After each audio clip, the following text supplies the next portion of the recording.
5 number সমাধান। তো প্রথমে আমরা দেওয়া আছে লিখে নেব। দেওয়া আছে লিখলে আমাদের কি আছে, বি সমকোণ অর্থাৎ 90 ডিগ্রি। বি যদি সমকোণ বা 90 ডিগ্রি হয়, আর আছে কি tan a √3। এখানে আমরা দুইটা জিনিস পাইছি, বি সমকোণ আর tan, এটা কিন্তু থিটা হিসাবে কাজ করবে।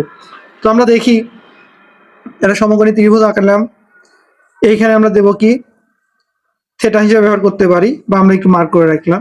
তাহলে সেক্ষেত্রে আমাদের এখানে আছে কি tan a, থিটা হিসাবে আমরা জানি a ব্যবহার করা, যেহেতু tan থিটা হিসাবে আমরা জানি যে tan থিটা বলে থাকি, সূত্রের সময় tan থিটা পড়ছি, তাহলে এই থিটা জায়গা আছে a, তাহলে এখানে থিটা হিসাবে ব্যবহার হবে a। আর বলে যে বি হচ্ছে সমকোণ হলে তখন সমকোণ বা 90 ডিগ্রিতে বি হবে। যেহেতু এ বি সি সমকোণী ত্রিভুজ, সেই হিসাবে আমাদের এই সিটা এখন লিখতে হবে। আমরা ইচ্ছা করলে অন্য কোনো কিছু লিখতে পারবো না, অন্য অঙ্কগুলো আমরা যাই করি যেটা উল্লেখ করে দেবে সেটা অবশ্যই সেটা লিখতে হবে। তো এখান থেকে আমরা জানি কি যে tan লম্ব আর ভূমি, এটা মনে রাখার কৌশল ছিল কি টেরা লম্ব ভূত। তাহলে টেরাতে tan লম্ব মানে লম্ব, ভূত বলতে ভূমি। তো এই ক্ষেত্রে দেখো এখানে কিন্তু হর হিসাবে আছে 3, লবে কিছু নাই, তাহলে লবে আমাদের কিছু না থাকলে আমরা জানি কি 1, যে এখানে লম্ব ভাগ ভূমি ধরতে হবে, অর্থাৎ লবে হবে লম্ব আর হরে হবে ভূমি, এজন্য এটা আমরা দেখালাম। তাহলে এটা লম্বে হবে 3 আর ভূমিতে হবে 1।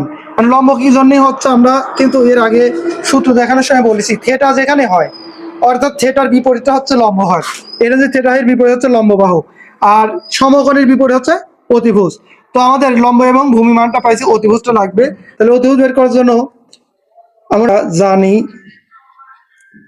পিথাগোরাসের সূত্র অনুযায়ী এসিটা আমরা আগে লিখবো, কেন এসির মানটা অর্থাৎ অতিভুজ আগে লিখবো, অতিভুজের মান এখানে নেই। তাহলে অতিভুজ স্কয়ার এসি স্কয়ার ইকুয়াল, আর অতিভুজ হয়েছে এখন লম্ব স্কয়ার অর্থাৎ বি সি স্কয়ার প্লাস ভূমি হচ্ছে এ বি স্কয়ার। তো এ সি স্কয়ার, এখন আমরা কি করব, এটার মান বসে দেবো, মান দিলে √3 স্কয়ার, এটার মান হচ্ছে 1 স্কয়ার, এই মানগুলো আমরা এখানে বসাই দিছি। এ সি স্কয়ার, এখন রুট আর স্কয়ার কেটে দিলে 3 + 1, রুট স্কয়ার কেন কেটে যায়, এটা বিপরীত ভাবে চিহ্নিত করা হয়েছে, রুট আর স্কয়ার এই হর আর লবের মতো অবস্থান করে, এই জন্যই রুট আর স্কয়ার কেটে যায়। তো আমরা এখন দেখি যে এই যে স্কয়ারটা ওই পাশে রুট হবে, তাহলে এটা 3 আর 1 4, আর আমরা জানি 4 যদি আমরা রুট করি তাহলে কি হয় 2, তাহলে এটার মান আসবে